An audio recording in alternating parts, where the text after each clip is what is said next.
Hi, I'm Sam. I'm the adoption coordinator here at the Guelph Humane Society. Today we wanted to film a little video just to give you some tips and tricks on how to submit a successful adoption application. So to submit an adoption application, you go onto our website. You can go into the available animals section. You can see all of our available animals, all of their pictures. If you click their photo, you'll be able to read their bio, see what kind of requirements we're looking for a home for them. If you're interested in submitting an application, on the right-hand side there will be a button that says Adopt Me. You can click that and it'll lead you to an online application.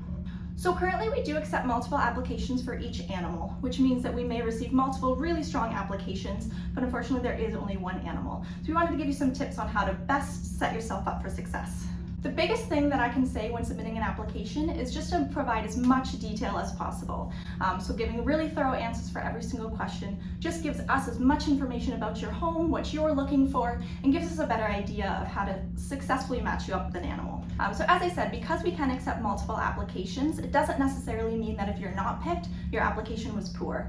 As I said, we only have one animal, so we do our absolute best to match them up with who we think is the best fit. If you're not selected for an animal, we always encourage you to continue to apply, and if you do apply for multiple animals, we'll do our absolute best to match you up with an animal as quickly as possible. One of the most important things is to really thoroughly read through that bio. Sometimes we will have requirements like no other dogs in the home, no cats, no children. We do really thorough assessments on every animal that comes into our care, and we do make these requirements for a reason, whether it's for the safety of you and the animals in your home, or for the comfort level of the animal and setting them up for a home that's just going to make them the most comfortable. So really thoroughly reading through what we're looking for a home and making sure that you match up is the best way to make sure that your application is successful. One really big misconception that we get, or question that we get, is whether we'll reject people if they don't have a fenced-in yard for dogs, and that's absolutely not true.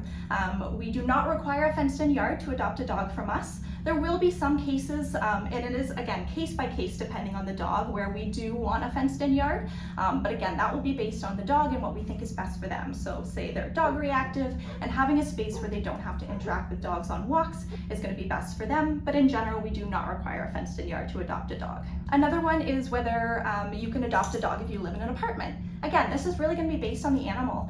We do adopt out to apartments all the time. It just depends on what is going to be best for the dog. So if it's a smaller dog maybe that doesn't require a lot of exercise or something like that, absolutely we'll adopt to an apartment. Once you submit an application, we will review all the applications that come in and do our best to get back to people as quickly as possible. We do let everybody know either way whether they selected or not. And again, if you weren't selected, we highly encourage you to keep applying, and we'll do our best to match you up. And thank you so much for applying and for helping us make more happy tales for animals in our community.